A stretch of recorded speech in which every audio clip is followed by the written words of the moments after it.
बिस्मिल्लाहिर्रहमानिर्रहीम अस्सलाम वालेकुम। तो आज हम देखेंगे फर्स्ट ईयर क्लास की physics chapter number 1 introduction to physics. तो सबसे पहले हम देखेंगे कि फ़िज़िक्स जो है वो किस तरह इंट्रोड्यूस हुई।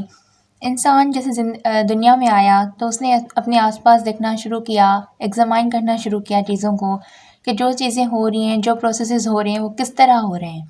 कि अगर कोई चीज़ ऊपर से गिर रही है तो वो नीचे क्यों गिर रही है, ऊपर क्यों नहीं जा रही। कि अगर एक एप्पल जो है वो पेड़ से गिर रहा है तो वो नीचे गिर रहा है, क्यों ऊपर क्यों नहीं जा रहा। इंसान में बहुत सारे सवालात आना शुरू हुए। और अगर हम किसी चीज़ को दरिया में फेंक रहे हैं तो कुछ चीज़ें जो है वो डूब जाती हैं और कुछ जो है वो फ्लोट कर रही होती हैं। तो इस तरह क्यों होता है और किस तरह जो है वो रात दिन में और दिन जो है वो रात में तब्दील होती है, इस तरह से सवालात आना शुरू हुए। तो इंसान ने क्या किया कि अपने आसपास चीज़ों को ऑब्ज़र्व करना शुरू किया। अब ऑब्ज़र्वेशन क्या होता है? ऑब्ज़र्वेशन ये होता है कि किसी भी चीज़ को अपने 5 सेंसेस को यूज़ करते हुए जो नॉलेज हासिल की जाए उसे हम कहते हैं ऑब्ज़र्वेशन। यानी किसी भी चीज़ को हम फ़ील करके, टच करके, देख कर जो भी हम नॉलेज हासिल करें वो सारी क्या होगी? ऑब्ज़र्वेशन। तो ऑब्ज़र्वेशन करने के बाद यानी कि चीज़ों को ऑब्ज़र्व करने के बाद उन्हें इंसान को बहुत सारी इन्फॉर्मेशन जो है वो कलेक्ट की। फिर उन इन्फॉर्मेशन को जो है उन्हें इंसान ने अरेंज किया और इन इन्फॉर्मेशन की बेसिस पे एक ख़ास नतीजा, एक ख़ास रिज़ल्ट निकाला। तो यहाँ पर इंसान ने साइंस की बुनियाद रखी। तो अब साइंस क्या है? ऐसी नॉलेज जो आप एक्सपेरिमेंट के थ्रू और ऑब्ज़र्वेशन के थ्रू हासिल की जाए, वो इन्फॉर्मेशन क्या होगी? हमारी साइंस कहलाएगी। बेसिकली ये जो साइंस वर्ड है, साइंस, ये अराइज हुआ है साइंटिया से, विच मीन्स नॉलेज। तो इंसान ने क्या किया? ऑब्जर्वेशन के बाद और एक्सपेरिमेंट के बाद जो रिज़ल्ट निकाला, इंफॉर्मेशन निकाली, सारी कलेक्ट की, रिज़ल्ट निकाला, उसकी बेसिस पे साइंस की बुनियाद रखी। अब जिस तरह हम फिज़िक्स, केमिस्ट्री और बायो को अलग अलग पढ़ते हैं, पहले इस तरह नहीं था। पहले एक ही सब्जेक्ट था साइंस, जिसमें हम इन तीनों को स्टडी करते थे। तो उसका नाम क्या था? Natural philosophy.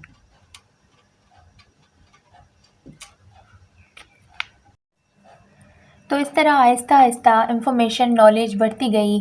तो एक ही सब्जेक्ट में इन तीनों को स्टडी करना मुश्किल हो रहा था। तो क्या किया गया कि इस नेचुरल फिलॉसफी सब्जेक्ट को 2 में डिवाइड किया गया। फिज़िकल साइंस में और बायोलॉजिकल साइंस। फिज़िकल साइंस एक ऐसा सब्जेक्ट जिसमें हम नॉन लिविंग थिंग्स के बारे में स्टडी करें, यानी कि ऐसी चीज़ों के बारे में स्टडी करें जो बेजान हैं। और बायोलॉजिकल साइंस ऐसी चीज़ों के बारे में हम स्टडी करें जो जानदार हों, यानी कि लिविंग चीज़ों के बारे में हम स्टडी करें। फिज़िकल में नॉन लिविंग थिंग्स के बारे में स्टडी और बायोलॉजिकल में लिविंग थिंग्स के बारे में स्टडी।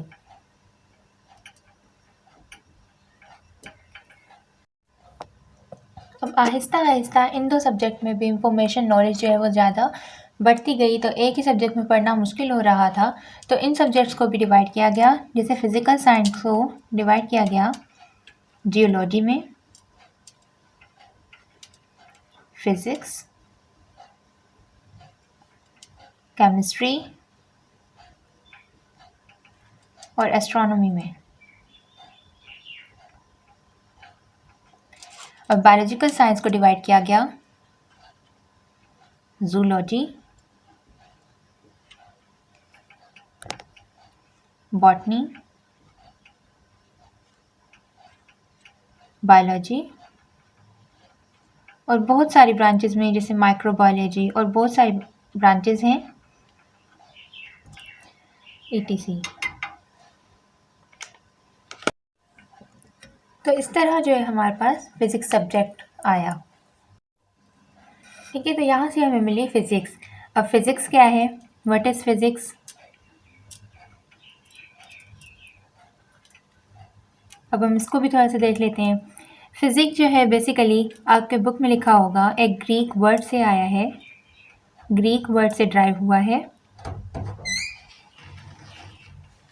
जिसका मतलब होता है फिज़िक।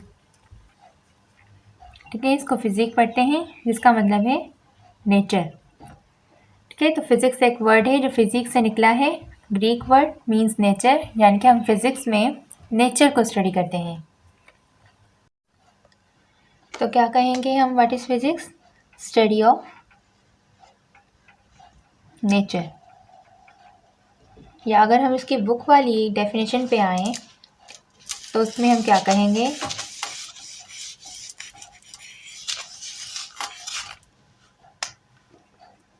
What is physics?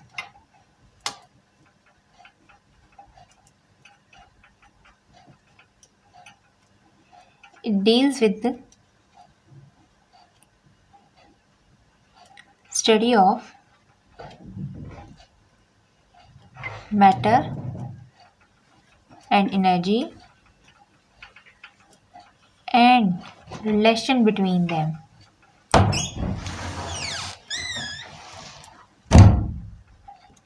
यानी कि हम फिज़िक्स में मैटर के बारे में स्टडी करेंगे, मैटर की प्रॉपर्टीज़ क्या हैं, मैटर की कंपोजिशन क्या है, इस तरह।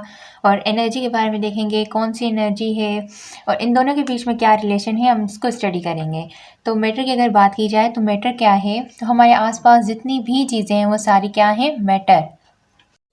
और मैटर की 3 स्टेट्स होती हैं, कौन कौन सी?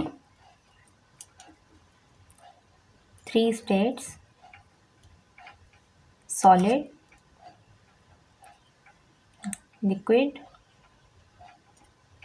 Third one is gas. वैसे तो फोर्थ भी होती है जिसे हम प्लाज्मा का नाम देते हैं। बेसिकली हम इन 3 को डिस्कस कर रहे होते हैं। तो क्या हो गया कि मैटर क्या है, कि everything around us is a matter. और फिज़िक्स में हम क्या क्या स्टडी करेंगे? फिज़िक्स में हम देखेंगे मोशन को स्टडी करेंगे कि अगर एक चीज़ मूव कर रही है तो वो मूव कर रही है तो किस तरह मूव कर रही है, अगर रुक रही है तो वो किस तरह रुक रही है। और कोई चीज़ है मैटर यानी कि, तो उसकी स्ट्रक्चर क्या है, उसकी बनावट क्या है, किस तरह बना है वो। फोर्सेस को स्टडी करेंगे और लॉज वगैरह को स्टडी करेंगे। तो नेक्स्ट पार्ट में हम डिस्कस करते हैं फर्दर फिज़िक्स